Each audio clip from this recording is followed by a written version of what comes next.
bikes will be complete. Everything will be fixed. Now when you come here, this box is get supplied here like this. It is the full one bike. Only engine is not here, but all parts are here. When you come here, this section say that. Okay, I'll go back a bit into history. Initially, we used to assemble our motorbikes in Kisumu, and it was purely a manual process. And we could do up to 30 bikes in a day because it was a manual process. Then we set up this plant in 2013. The objective of setting up this plant was to, to try and increase our capacity because we saw demand was growing.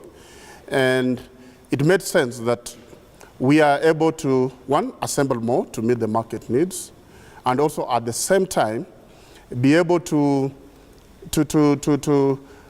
create opportunities for the young people who are leaving school and just give them an employment opportunity.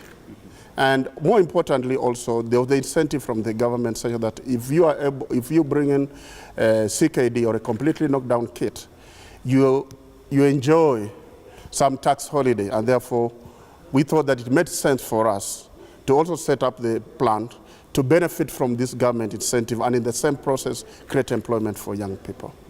Yeah, and looking at where we are now, our average capacity to assemble is 240 bikes per day in one single shift. And if we are doing two shifts, if we decide to do two shifts, it's just simply times two. So looking into the future, and we see good prospects in terms of growth. And if this does happen, okay, we think that, and if it becomes necessary, we can be able to work in two shifts to be able to increase capacity.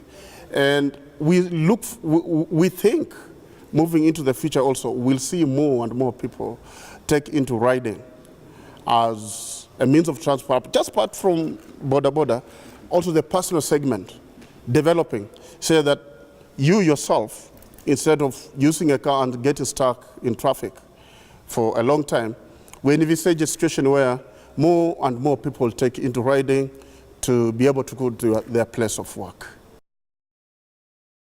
I think once, you see, the average market size at the moment per month is around 16, 17. It keeps on fluctuating between 15 and 17.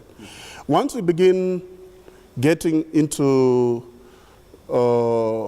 say, 20 to 25,000 bikes a month, then this is where we should be thinking about increasing capacity. And we can see this happening because use of motorcycles has been greatly accepted. And we are seeing more and more young people in the personal segment coming to us to buy bikes for fun and importantly to transport themselves into to their workplaces. Yeah. Localization is a government initiative. Yeah. And it forms part of the Big Four agenda by the government in terms of creating employment for the youth. And we have the Motorcycle Assemblers Association of Kenya. So what we have done is that for you to be able to localize, there must be capacity, there must be volume to get that economies of scale, okay? So what is holding back localization in the past few years has been the volumes. We have not been able to generate sufficient volumes to be able to localize. You see, localization is very expensive, okay? What will happen is that we'll have to bring in more people, not ourselves, to manufacture these parts that have been localized, but they must have sufficient volume. Even as we speak today, we have almost only 1 or 2 persons involved in manufacturing the parts that we are using now. And they'll not be manufacturing for car engine alone. They'll be manufacturing for all the players in the motorcycle industry. So once we create capacity, and capacity will come in as our volumes grow, okay? Then localization becomes more and more viable. There are limitations in terms of some of the materials that are required for localization.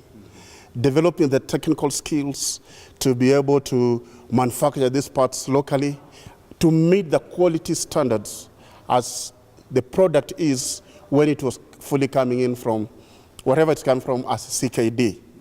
You'll be very surprised that the entire process of localization, including a simple thing as that carrier, must be approved by our manufacturer, because it's about the quality of the product and the standard and the safety of the users of that bike, and the manufacturer has to make sure that we are meeting that quality.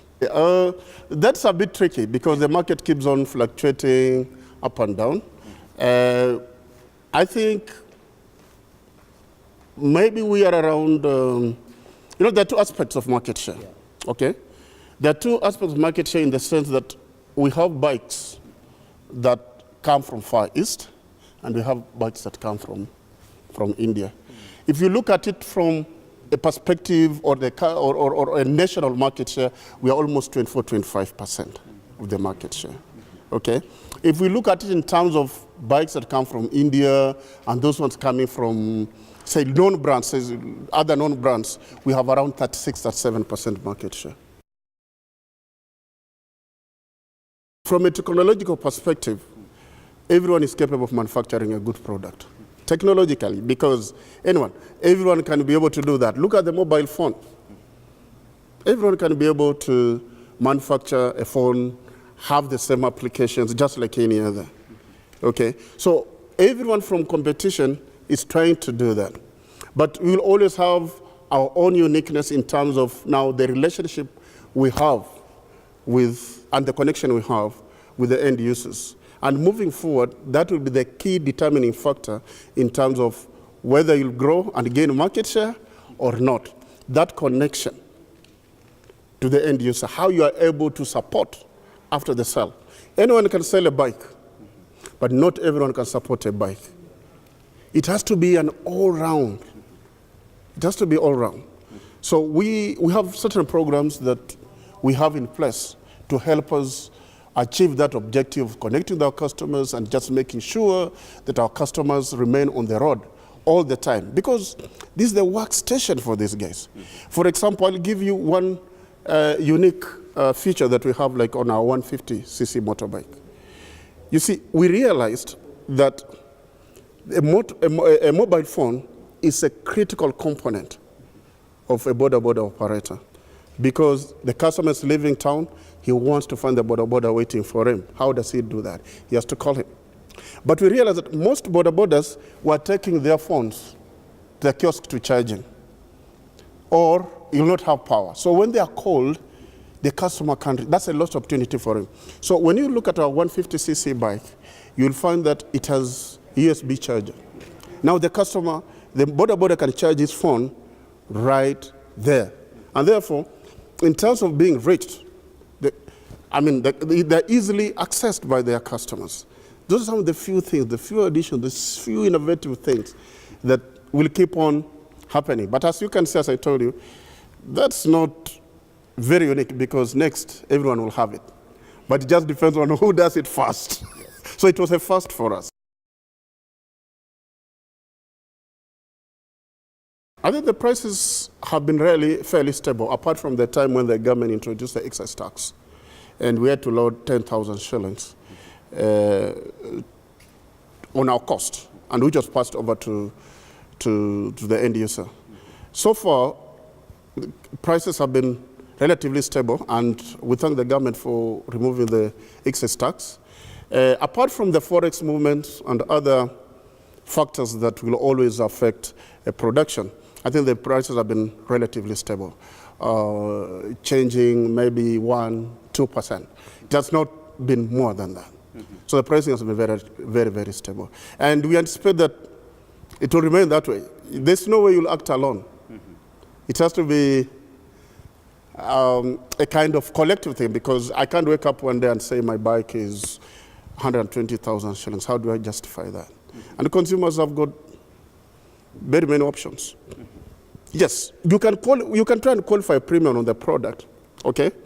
depending on how you support it. Okay? If people know that they can depend on you, if people know that they can get parts, genuine parts, not just parts, genuine parts, wherever they are, then these are some of the things that drive and influence the buying decisions of their customers. Yes. And you talked about The mismatch is the problem. Because when logbook is out, we can't see chassis number, engine number is matched as per the KR. Now, each and every engine, we are putting this number. Just some the notification number, same number we are putting on chassis. Then this guy has to be matched to each other. This is number is here. If you see, this is 138. All boxes have his own number, 1 to 160. 1, 2, 3, 4, all. Engine also have his own number, 1 to 160. When box get open, this sticker we are placing here. The same engine this guy can fix here. Now we can fix this one. This is the rider footrest. This one is the crash guard, and he can tight this back. Now his work is finished. It can't go on this stage and work it. Now you have the another guy for this stage.